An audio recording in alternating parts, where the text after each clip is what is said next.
வணக்கம். விஷயம் தெரியுமா? ஒரு பிரேக்கிங் நியூஸ்ங்க. மோடி அரசு ராஜினாமா செய்கிறது. ஆமா, பிரேக்கிங் நியூஸா கிடைச்சிருக்கு. அப்படியான்னு கேட்குறீங்களா? அந்த மாதிரிலாம் பண்ணிட்டாதான் அடேங்கப்பா, நம்முடைய ஒன்றிய தலைவர் அவ்வளோ தூரம் நீதியோட, நியாயத்தோட, ஒரு தர்மத்தோட, ஒரு அறத்தோடெல்லாம் நடந்துருவாரா என்ன? அப்படியெல்லாம் நடந்த சம்பவத்துக்கு பொறுப்பேற்று நான் ராஜினாமா செய்கிறேன்னு சொல்லக்கூடிய மனசு அவருக்கு இருக்கா? 56 இன்ச் அவ்வளோ கருணை வாய்ந்ததாவா இருக்கு? இல்லை, அதெல்லாம் ஒன்றும் கிடையாதுங்க. அதெல்லாம் பிரேக்கிங் நியூஸும் கிடையாது, ஸ்கூப் நியூஸும் கிடையாது. இந்த மாதிரி நியூஸ் எல்லாம் நம்ம கேட்போமாங்கிறதே தெரியலை. ஏன்னா அவ்வளோ தூரம் நேர்மையானவர் கிடையாது, நியாயமானவர் கிடையாது, அறம் சார்ந்தவர் கிடையாதுங்கிறதெல்லாம் நமக்கு நல்லா தெரியும். அதனால என்ன நடந்ததுன்னு பார்க்கலாமாங்க. பிஜேபி ஆளாத மாநிலங்களில் இருக்கின்ற அரசுகள் அவர்களுடைய நிர்வாகத்தில் ஏதாவது ஒரு சின்ன குறைபாடு வந்துடுச்சுன்னா, சின்ன கீறல் விழுந்துடுச்சுன்னா உடனடியாக அந்த அரசை டிஸ்மிஸ் செய்ய வேண்டும் அப்படிங்கறதான அவங்க சொல்ற ஒரே ஒரு வார்த்தையா இருக்கு. ஆனா இன்னைக்கு பாருங்க, நாடாளுமன்றத்துல வண்ண புகைகளை வீசி இருக்கிறார்கள். நாடாளுமன்ற வளாகத்தில் மட்டுமல்ல, உள்ள நாடாளுமன்றம் நடந்து கொண்டிருந்த அவைக்கு உள்ளே வந்து மாடத்திலிருந்து, பார்வையாளர் மாடத்திலிருந்து கீழே குதிச்சு அந்த எம்பிக்கள்லாம் உட்கார்ற அந்த சேர் இருக்குல்ல, பெஞ்சு, அதுல தாவி குதிச்சு ஓடுறாங்க 2 பேர் என்கின்ற அளவுக்கு பாதுகாப்பு குறைபாடு நடந்திருக்கிறது. அப்படின்னா இதற்கு பொறுப்பேற்று எப்போதுமே சொல்வார் இல்லையா ஒன்றிய தலைவர், நான் நீதியானவன், நேர்மையானவன், நான் அப்படியாக்கும் இப்படியாக்கும் என்று. அவர் நிச்சயமாக அறம் சார்ந்தவராக இருந்தால் இந்த சம்பவத்துக்கு பொறுப்பேற்று என்னால் இந்த தேசத்துக்கு பாதுகாப்பு கொடுக்க முடியாது என்ற ஒற்றை வார்த்தையோடு ராஜினாமா செய்திருக்க வேண்டும். பிஜேபி அரசு ராஜினாமா செய்திருக்க வேண்டும், அல்லது குடியரசுத் தலைவர் இந்த அரசை டிஸ்மிஸ் செய்திருக்க வேண்டும். இப்படிப்பட்ட ஒரு பெரிய குறைபாட்டோடு நீங்கள் ஆட்சி செய்கிறீர்கள். இந்த நாடாளுமன்றத்துக்கே பாதுகாப்பு கொடுக்க முடியாத நீங்கள் எப்படி நாட்டை பாதுகாக்க போகிறீர்கள் என்ற ஒற்றை கேள்வியோடு இதை செய்திருக்க வேண்டும். ஆனால் செய்வார்களா? நிச்சயமாக மாட்டார்கள். ஏன்னா மாமியார் உடைச்சா மண்குடம், மருமகள் உடைச்சா பொன்குடம். பிஜேபி ஆளாத மாநிலங்களில் ஒருத்தர் சின்னதா தும்மிட்டா கூட உடனே டிஸ்மிஸ் பண்ணு. ஒருத்தர் இருமிட்டா ஐயோ அங்க சட்டம் ஒழுங்கு சரியில்லை, உடனே டிஸ்மிஸ் பண்ணு. ஒருத்தர் லெஃப்ட்ல போறதுக்கு பதிலாக ரைட்ல திரும்பிட்டா ஐயோ அங்க சட்டம் ஒழுங்கு சரியில்லை, டிஸ்மிஸ் பண்ணு. ஒருத்தர் சாப்பிட்டுட்டு ஏப்பம் விட்டா உடனே ஐயோ அங்க சட்டம் ஒழுங்கு சரியில்லை, டிஸ்மிஸ் பண்ணு. இதே வார்த்தையை எத்தனை முறை திரும்ப சொல்லி இருக்கிறார்கள். ஆனால் இன்றைக்கு நடந்த இந்த நாடாளுமன்ற சம்பவத்துக்கு எதிர்வினையாக நிச்சயமாக இவர்கள் தர்மத்தின்படி நடப்பவர்களாக இருந்தால் தாங்களாகவே முன் வந்து தங்களுடைய அரசை ராஜினாமா செய்திருக்க வேண்டும், டிஸ்மிஸ் செய்திருக்க வேண்டும். ஆனா செய்வாங்களா? செய்ய மாட்டாங்க. ஏன்னா எந்த தவறும் பிஜேபி செய்தால் அது தவறே இல்லை. பிஜேபி இல்லாதவர்கள், பிஜேபி கட்சியில் இல்லாதவர்கள், அவர்கள் கூட்டணியில் இல்லாதவர்கள் தவறே செய்யவில்லை என்றாலும் இட்டுக்கட்டி ஐயோ அது பெரிய தப்பு. சமீபத்தில் பார்த்தோம் இல்லையா, ஆளுநர் மாளிகை, அது மாளிகை வந்து ஏக்கர் கணக்கில் இருக்கும். அது உள்ள வந்து காத்து, ஈ, எறும்பு எதுவுமே போயிட முடியாது. அவ்வளோ தூரம் வாசல்லையே இப்போ அவ்வளோ செக்யூரிட்டி இருக்கும், அவ்வளோ ஸ்கிரீனிங் நடக்கும். அந்த கதவுகள் திறந்ததே கிடையாது. வாசல்ல பேரிகேட் வேற இருக்கும். அந்த கிண்டி பக்கத்துல போறவங்க வர்றவங்க எல்லாருக்குமே அது நல்லா தெரியும். அங்க வாசல்ல ஒருத்தர் வந்து அந்த கருக்கா வினோதுங்கிறவர் பெட்ரோல் பாட்டில வீசிட்டு போயிட்டாருங்கிறதுக்காக உடனடியாக என்ஐஏல எல்லாம் இறங்கி வந்தாங்க. இப்ப நாடாளுமன்றத்தில் நடந்த இந்த சம்பவத்துக்கு என்ன செய்ய போறாங்க? என்ஐஏக்கு இதுதான் வேலை. வந்து பெட்ரோல் பாட்டில் எங்க விழுந்திருக்கு, வண்ண புகை கொண்டு எப்படி வந்தது, இதையெல்லாம் ஏன்பா இவ்வளோ பெரிய பாதுகாப்பு குறைபாடை வச்சுக்கிட்டு நீங்க என்னத்தை வந்து அதுக்கப்புறம் உட்காந்து போஸ்ட்மார்ட்டம் பண்றீங்க? ஒண்ணுமே புரியல. அதுவும் 2001 நடந்த தாக்குதலுக்கு அப்புறம் நடந்த ஒரு பெரிய தாக்குதல். இது தாக்குதல் நல்ல வேளையாக யாருக்கும் உயிர் சேதம் ஏற்படவில்லை என்பது நல்ல விஷயம். ஆனால் ஒரு அச்சுறுத்தலை உருவாக்கி இருக்கிறார்கள். ஒரு அட்டென்ஷன் சீக்கிங்காக இந்த 4 பேர் செய்திருக்காங்க. அவர்களோட அந்த ஐடி கார்டு எல்லாமே வந்தாச்சு. இதுல மிக முக்கியமா கவனிக்க வேண்டியது, இந்த பரிந்துரை கடிதத்தை கொடுத்த பிஜேபி எம்பி யாருன்னா பிரதாப் சின்ஹா, மைசூர் பிஜேபி எம்பி பிரதாப் சின்ஹா. அவருடைய பரிந்துரை கடிதத்தை ரெக்கமெண்டேஷன் லெட்டர் எடுத்துக்கிட்டு தான் இவங்க வந்து பாஸ் வாங்கியிருக்காங்க. எல்லாமே சரியாகத்தான் பண்ணியிருக்காங்க. இவங்க எந்த இடத்துலையும் அந்த பாதுகாப்பை மீறி உள்ள போனாங்க, அந்த பாதுகாப்பு காவலர்களை மீறி ஓடினாங்க உள்ள அப்படின்லாம் இல்லை. ஏன்னா நாடாளுமன்றத்திற்குள் சென்று வந்தவர்களுக்கு நன்றாக தெரியும், அது ஏக்கர் கணக்கில் விரிஞ்சிருக்கிற ஒரு இடம். பல கிலோமீட்டர் தூரம் நடந்து போகணும் வெளியிலிருந்து உள்ள போறதுக்கு. 5 அடுக்கு பாதுகாப்பு இருக்கும். முதல் அடுக்குலேயே அவ்வளோ செக்யூரிட்டி இருக்கும். அவ்வளோ தூரம் நம்மளை ஸ்கிரீன் பண்ணுவாங்க கம்ப்ளீட்டா. பெண்கள் போகிறார்கள் என்றால் பெண் போலீசார், ஆண்களுக்கு அவர்கள். ஏர்போர்ட்ல கூட இதை விட மிக முக்கியமாக ஸ்கிரீனிங் நடக்குது, நம்ம செக்யூரிட்டி செக் நடக்குது. அப்படிங்கும்போது டிசம்பர் 6ஆம் தேதினா ஏர்போர்ட்ல கூடுதலாக ஸ்கிரீனிங் நடக்கும். ஹேண்ட்பேக் எல்லாம் இன்னமும் பிளேன் ஏறதுக்கு முன்னாடியே கூட திரும்ப செக் பண்ணுவாங்க. அந்த அளவு பொதுமக்கள் வந்து போகின்ற ஒரு இடத்தில் ஸ்கிரீனிங் நடக்குது, செக்யூரிட்டி செக் நடக்குதுன்னா நாடாளுமன்ற உறுப்பினர்கள், பிரதமர், எதிர்கட்சி தலைவர் இப்படியாக விவிவிவிஐபிஸ் வந்து போகின்ற நாடாளுமன்ற நடவடிக்கைகள் நடக்கின்ற ஒரு நாடாளுமன்றத்தில் எப்படிப்பட்ட ஒரு பாதுகாப்பு இருந்திருக்க வேண்டும். ஆனால் வந்த 4 பேரும் எந்த விதத்திலையும் பிரீச் இன் கான்டக்ட் பண்ணவே இல்லை. அவர்கள் எந்த முறையும் எந்த அத்துமீறலையும் செய்யாமல் இயல்பாக வழக்கமான பாதையிலேயே உள்ள போயிருக்காங்க. பார்வையாளர்கள் போற பாதையிலேயே உள்ள போய் பார்வையாளர் மாடத்தில் உட்காரும் வரைக்கும் எல்லாமே சரியா போயிருக்கு. ஷூக்கு அடியில வச்சிருந்த அந்த வண்ண புகை, அந்த பொருளை அந்த ஸ்கிரீனிங் பண்ணவங்க கவனிக்கலையா அப்படிங்கறதா இப்போ ஒரு பெரிய கேள்வியா இருக்கு.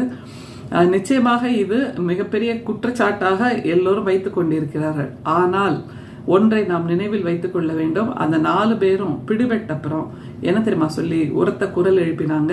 நாங்கள் சாதாரணமானவர்கள், நாங்கள் மாணவர்கள், எங்களுக்கு பின்னால் எந்த இயக்கமும் இல்லை அப்படின்னு சொன்னதோட இல்லாம அவங்க மிக குறிப்பா ஒரு குரலை எழுப்பினுக்காங்க. என்ன அப்படின்னா, இப்போது இந்தியாவில் இருக்கின்ற 140 கோடி மக்களும் எழுப்புகின்ற ஒரு குரல். பிஜேபி எம்பியின் பரிந்துரை கடிதத்தோடு அவர்கள் வந்திருக்காங்கன்னா அவங்க நிச்சயமா பிஜேபி வளாகத்தில், பிஜேபி வட்டாரத்தில் அந்த மக்களோடு சேர்ந்து பழகுகின்றவர்கள் தான். ஏன்னா எதிர்கருத்து உடைய எதிர்கட்சியில் இருக்கின்றவர்கள் போய் யாரும் பிஜேபி எம்பிட்ட நிச்சயமா பரிந்துரை கடிதம் வாங்க மாட்டாங்க. ஏன்னா அவங்களுக்கும் தெரியும் இவங்க நம்ம கட்சியை சார்ந்தவங்க, நம்மளோட இயங்கிட்டு இருக்கிறவங்க, இவங்களுக்கு கொடுக்கலாம் அப்படிங்கிற ஒரு நம்பிக்கை இருந்தால்தான் அவர்களும் அந்த பரிந்துரை கடிதத்தை கொடுப்பார்கள். அப்படின்னா என்ன சொல்லுது? பிஜேபி ஆட்களுக்கே கூட இப்போது நடக்கின்ற ஒன்றியத்தின் ஆட்சி பிடிக்கவில்லை, ஒன்றிய தலைவர் ஜனநாயக முறைப்படி நடக்கவில்லை அப்படிங்கறத தான் அவர்களுடைய உரத்த குரல் எதிரொலிக்குது. அவங்க சொல்றாங்கல்ல, நாங்கள் மாணவர்கள், நாங்கள் சாதாரண மாணவர்கள், எங்களுக்கு பின்னால் எந்த இயக்கமும் இல்லை என்று சொன்னார்கள். அதுக்கப்புறம் இப்போது இவர்கள் சர்வாதிகாரம் செய்கிறார்கள், சர்வாதிகாரத்தை நிறுத்த வேண்டும், மணிப்பூரில் பெண்களுக்கு எதிராக நடக்கின்ற கொடுமைகளை நிறுத்த வேண்டும் அப்படிங்கறத தான் மிக முக்கியமா சொல்லியிருக்காங்க. சர்வாதிகாரத்தை நிறுத்து என்பதைத்தான் அவர்கள் தங்களுடைய கோரிக்கையாக வைத்திருக்கிறார்கள். அதை தவிர பாரத் மாதா கி ஜெய் அப்படின்னு வேற கத்தியிருக்காங்க. அது யாருடைய வாசகம்? எப்போதும் உடனே ஒருத்தர் நல்லா பேசிட்டாருன்னு அந்த நம்முடைய ஆட்டுக்குட்டி அண்ணாமலை இருக்காருல்ல, அவர் பேச ஆரம்பிச்சு மக்கள் அங்க கேட்டுட்டு இருக்க மக்கள் கை தட்டிட்டாங்கன்னா உடனே இவங்களுக்கு ஒரு புலகாங்கிதம் வந்துடும். உடனே 2 கையும் உயர்த்தி பாரத் மாதா கி ஜெய் அப்படின்னு கத்துறது இந்த பிஜேபி காரர்களோட வழக்கம். மற்றவங்க யாருமே பாரத் மாதாக்கு வணக்கம் சொல்றது இல்லையா, மரியாதை செய்யறது இல்லையா? செய்வோம், ஆனா எங்க செய்யணுமோ அதை அப்போதான் செய்வோம். ஆனா இவங்க எல்லா நேரமும் எதுக்கு எடுத்தாலும் பாரத் மாதா கி ஜெய் அப்படின்னு சொல்றது ஒரு வழக்கமா வச்சுட்டு இருக்காங்க. அப்படின்னு பார்த்தா இவங்க வந்தவங்களும் ஹார்ட்கோர் பிஜேபி என்பது இதுல இருந்து நிரூபணமாகிறதா இல்லையா? யோசிச்சு பாருங்க. ஆனால் அவர்களால் கூட ஜீரணிக்க முடியாத அளவுக்கு நம்முடைய ஒன்றிய தலைவரின் சர்வாதிகாரம் நடந்து கொண்டிருக்கிறது என்பதைத்தான் நாம் நினைவில் வைத்துக் கொள்ள வேண்டும்.